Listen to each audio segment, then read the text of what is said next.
Yep, go. Hey, Mr. Dealer. I'm Al with the Cardone Group. Here's my card. Thank you for the opportunity and allowing us to visit your dealership. It means a lot to us. I've been in communication with your area team, giving me a lot of data, a lot of reports, a lot of information that are going to help us focus on a few areas that we need to consider looking at improving. And what I'd like to do real quickly is just kind of share those reports. And you're familiar with all of these. It's nothing new to you. No. Loyalty reports, sales score cards, service retention, dealer dashboards, things like that. A big one, FFV. And industry-wide, fixing the vehicle right the first time, handling negotiations. Those are things as an industry this business struggles with. Right. Chrysler, that's a major focus point for them as well. It's a major challenge. And looking at some of the numbers, some of the scores rather with your dealership, there's some room for improvement there as well. So those are some of the things that we're going to dive deep into and look at. And the biggest part of this is the customer experience. This is Chrysler is their major focus is retaining customers and making a good impact and a good experience for the client before and after the sale. This was going to help drive that loyalty and that customer experience. How do we do that? Some of the tools here that we're going to use, and I just want to share this with you so you can get a visual. It's not the kind of scorecard that you're used to looking at. This is much simpler. You basically have what we consider core products. This is what the customer would expect at your dealership. If you were looking at buying a car, you'd expect a nice greeting to the dealership. A satisfier is going above and beyond. Hey, Mr. Jones, can I get your car appraised for you? It's free of charge. Can I get you something to drink? That's something the customer may not have expected. You've exceeded. Dissatisfier is something that we would fall short on. The customer was told they'd get figures in 30 minutes and it took an hour. So that would be what we consider a dissatisfier. A killer customer dissatisfier, that's obviously on the extreme side of letting the customer down. We told them something, hey, we're going to get you free something or another, and a week later, nobody followed through to take care of it. That's the kind of thing that would kill you in most scenarios with a consumer. When you look here, this is kind of an example of how that would play out. This is customer got to the dealership in the greeting. They happened to know the manager. That was something that was above and beyond what they were expecting. So a positive there. They appraised the car up front. The customer liked that. Would not provide the trade figures in writing because the customer did not get what they were hoping for their vehicle, and they didn't get it in writing. So this is something that needs some improvement on. And providing numbers up front. The customer liked that. They had multiple payment options. So what could have been done differently? Explain to the customer.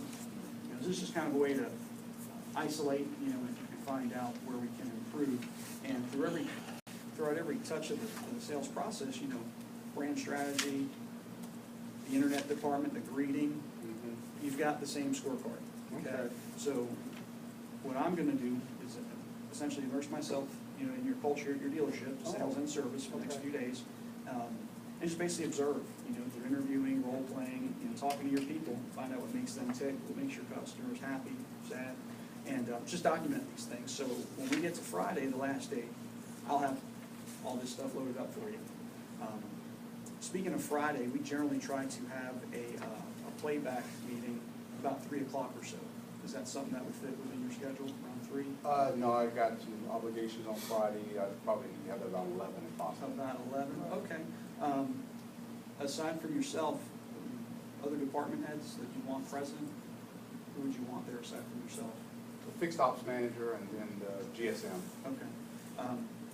Is this something you want to do about an hour apart, 11 o'clock with the sales department, noon with service, or do you want to have all? We'd have one big meeting, Okay. that covered all. Okay, excellent. Getting back to some of the things that are my responsibility when I'm here, I want to make foremost certain that you're aware. You guys have no interruption. It's a seamless process, transition. Us being here, the daily operations will not be affected. Primary focus, taking care of the customer, selling cars, servicing cars. That's not going to change. If anything, I'm here to help with those things. Okay? That's why we take care of the customer's paramount. And just to give you kind of an idea, my first few days here is going to be, kind of launching everything, if you will, about, it's 10 o'clock now, about 10:15, I'd like to see if we can get everybody together and just have an introduction meeting so everybody knows who I am and why I'm here. And it would mean a lot to have your participation since they know you're behind join this program, this customer experience initiative, and we get full participation from everybody. But, you know, we have 2 days in sales, 2 days in service, and then, you know, that 9 o'clock closeout meeting.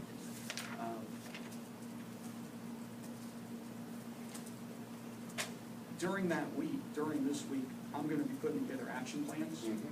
Once we kind of assess, you know, where our improvement areas are, you and I are gonna review those, and then, we'll have continued visits, approximately every 30 days, 2 more visits, and then we can, focus on improvements on those areas. And I'll be following up with, you know, your sales manager, your service manager, and see how these processes, things that are being implemented, if they're getting us in the right direction. So, you know, you can tweak it however you see fit. You know, after 30 days, if you want to try to implement something else, you know, it's your discretion, it's your store. The biggest focus is having this book filled up, so, you know, you can review it, look back at it in 30 days and say, hey, you know what, you know, we got to drop in wait time in F&I. What's going on in my F&I department? You know, what's going on in my waiting lobby while they're waiting to go into the business office? Okay. So this is almost like a living manual. Wow, okay. Paired with the leading practices. Okay, so you'll have these together referenced at any time. Right. And just so, you know, we're all on the same page when I come back, so long as everything's implemented, is going in the right direction, those are things we're going to continue training on. Okay. So it'll be very targeted the next 2 visits. Okay, gotcha. Any questions or any questions or concerns you wanted to go over with me before we kick off the sales training? Yeah, is this going to, you know, I've got some things in place. We've been working on some areas for quite a while, and I just have the concern that you guys are going to come in and want to change everything, because we've kind of worked hard to put, as you know, to install some processes, and they seem to be working.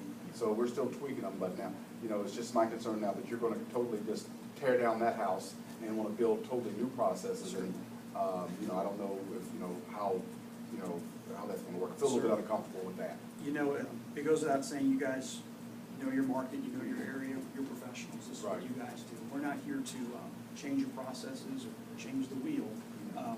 We just want to see where the holes in the funnel are, Okay. and see if we can plug those holes. Does that make sense? That makes sense. Yeah. Makes sense. We're not here to change what you guys do. This is what you guys do, okay? Gotcha.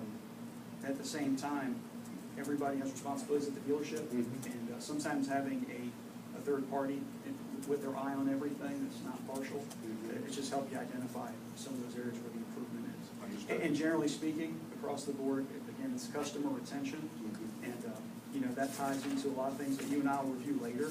Okay. I'd really like to get the sales meeting going, but the biggest thing is, you know, the gap between customer satisfaction when they buy the car, Right. and then in 3 or 4 years when they enter back in the market, Right. it's more around 30%.